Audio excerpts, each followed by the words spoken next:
The support class in hero shooters like Overwatch, Marvel Rivals, and Paladins has been notoriously hard to balance and has caused many game design headaches over the years. While some players do genuinely enjoy playing support, a lot of other players just find the class to be really boring, unfun, and tedious. They feel vulnerable, defenseless, and they don't get to have a lot of fun.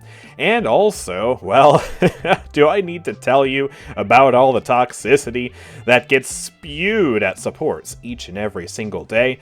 It is a major problem. But Deadlock has chosen to do things completely differently with its supports. And I put supports in quotations because technically the game doesn't have any rigid classes, but there are a lot of characters like Kelvin, Rem, and Dynamo who players would generally consider to fall within the support archetype. They all have healing abilities and they all have utility that lets them support their team in ways that aren't just shooting the enemies dead. So what has Deadlock done differently, and why do its supports feel so much more balanced and fun to play than supports in other hero shooters? And hey, I already see some of you going down into the comments section typing, "Hey, AndrewChicken." You silly goose. Deadlock isn't a hero shooter. It's a MOBA. Of course the supports are different. Well, Deadlock is a hero shooter. It is a hero shooter, and it is also a MOBA. It is two genres at the same time. This has been a well-established fact for a while now, and I have a whole video explaining exactly why. So it's fair game to compare to other hero shooters like Overwatch and Marvel Rivals. Yes, it is different, but that doesn't mean we can't learn from what this game does and apply it to other hero shooters. So, what problems does the support class have in conventional hero shooters like Overwatch, Marvel Rivals, and Paladins? Well, there are a few big issues, but they all stem from the fact that support heroes are the main source of healing in these conventional hero shooters. If you decide to play a DPS or a tank, your options for self-sustain are extremely limited. Some characters are lucky enough to have their own healing abilities, but most characters, well, they have to go find a health pack or just heal out of combat. When they're actually fighting other people, they are helpless. They cannot stay alive without a support pumping healing into their veins 24/7. And this, obviously, leads to extreme amounts of toxicity being directed at supports who are perceived as not healing enough, even if, well, the toxicity is not justified. For example, the support may have just healed someone else who they determined was more in need. Their abilities might have been on cooldown, or you might be the dummy who was behind a wall and they physically could not heal you because your positioning sucked. Supports get flamed in situations like these constantly.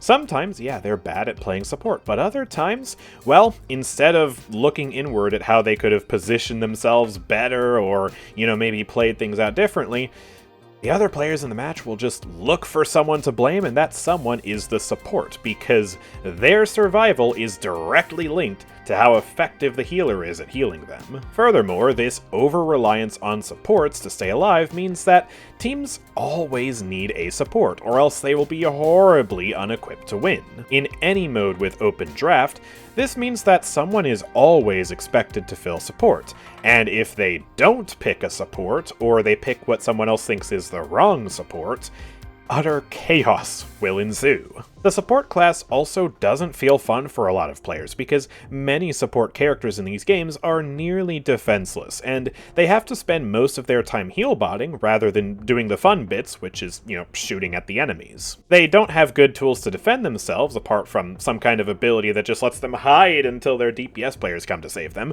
or they don't have enough tools to let them play aggressively. And this means that supports can't really chase kills or engage in fights to nearly the same effectiveness as a tank or a DPS can, and that's the most fun part of hero shooters for most people. They also just feel extremely vulnerable, and they depend on other players to defend them. And so, you have DPS players getting toxic at their supports because the supports aren't healing them enough, and then the healers also get upset because the tanks and the DPS aren't protecting them enough. It's a vicious cycle of toxicity. Some supports do have these tools to defend themselves and go after picks, and, well, they usually fall into one of two categories. They are either overpowered, meta-shattering heroes like Brigitte back in the day, or they lack enough healing to be a powerful main support.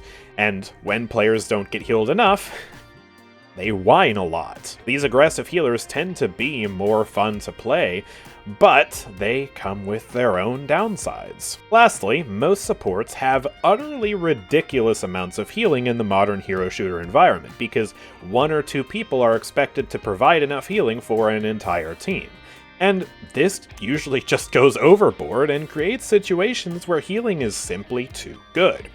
At different periods in Marvel Rivals, for example, healers could just pocket each other, and they would become nigh immortal unless they got one shot, and they would try to just charge up their ultimates that way and then use that to win the game.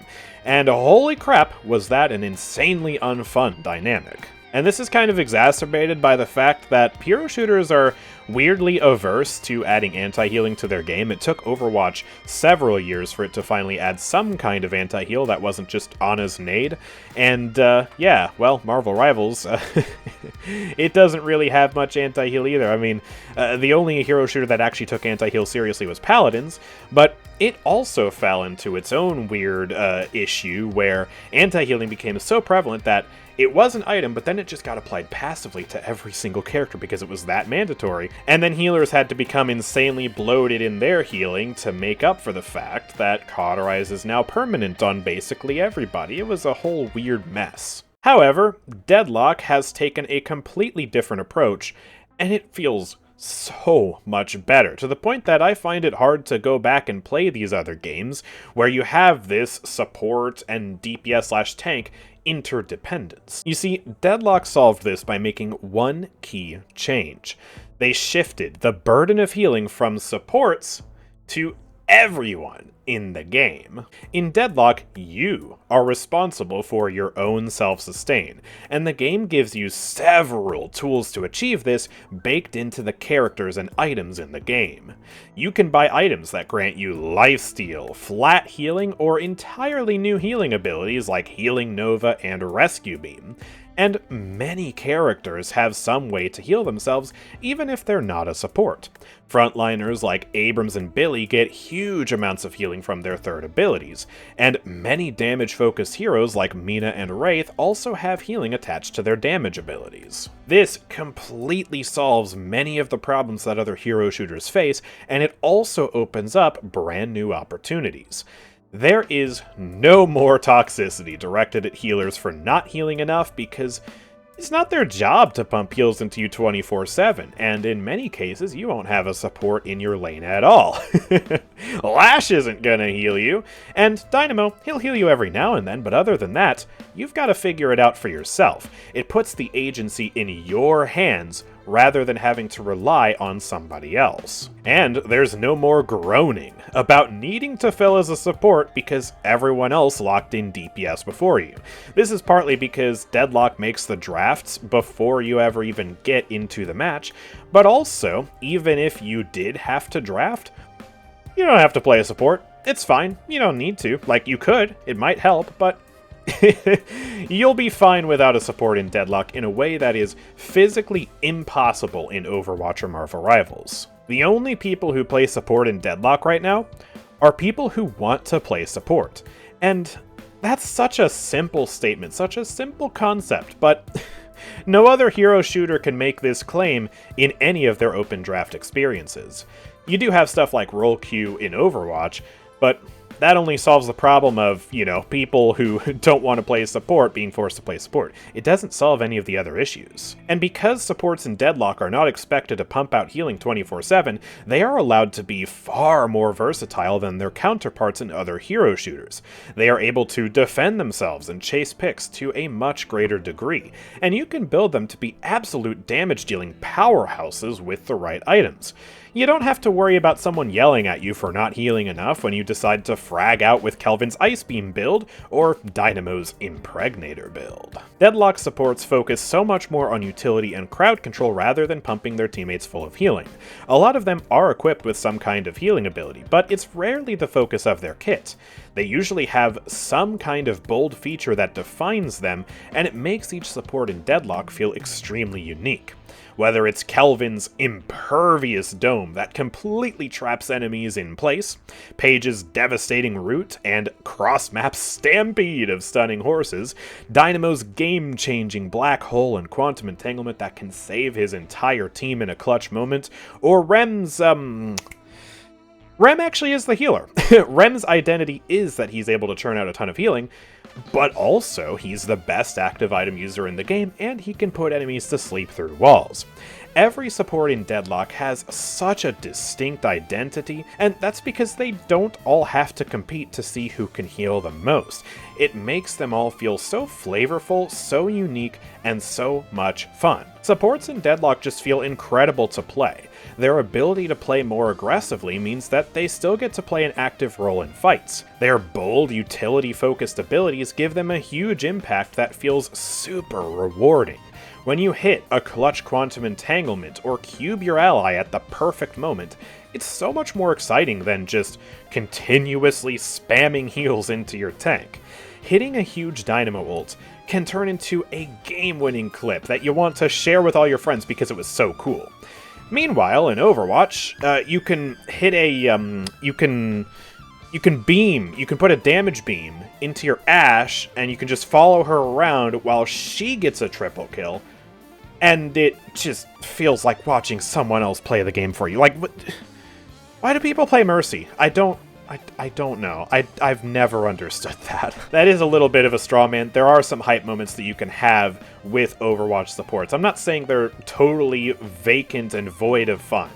They do have some fun stuff. But Deadlock just takes that philosophy, it takes the fun, and it just cranks it up to 11 with abilities that, every single support in Deadlock you can hit really cool clips with. And that's important because you want your characters to feel super fun, super rewarding, super satisfying. You want to be able to do something cool that you want to go show your friends.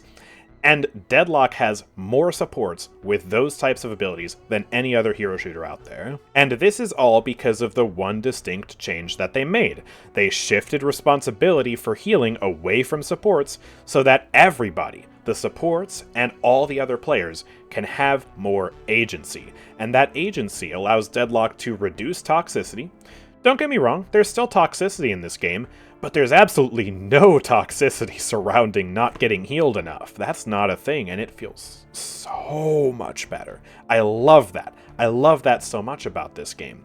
And other hero shooters could, if they wanted to be bold, try to make the same decision. Now, it is going to be a little bit more difficult in some of these other hero shooters. Deadlock benefits tremendously from its item store, and that allows it to have so much extra freedom in how characters are able to be played. But even without an item store, if you wanted to make a hero shooter from the ground up, where every character is designed with some kind of self-sustain in mind that they can use in a balanced capacity, you could make a game that is much more similar to a fast-paced hero shooter like Marvel Rivals, but without this dominance, this necessity for the healers to heal everybody in the lobby, and then for everybody to be dependent on the healer. That dynamic, I'm just kind of tired of it. Deadlock has made me tired of it, because Deadlock shows that it can be so much better. I think Paladins was actually the game that got the closest to this, especially way far back in the beta days. Back in the beta, the supports didn't really heal that much. There were some supports like Grok and Pip that almost just straight up sucked at healing. Like, they were almost better off playing more damage-focused builds. They could still help their team, but they were also able to frag out a lot. You have this very aggressive identity in a lot of the game's older supports, before all the heal creep and all the heal bloat came into effect. That's why anti-heal was allowed to be an item in that game in the early days, because it wasn't always mandatory for every character to pick it up. And to this day, I actually think Paladins has some of the best support designs we've seen with characters like Maldamba. Maldamba is such a peak support design. He's able to play aggressive, he's able to do a lot of different actions all at once.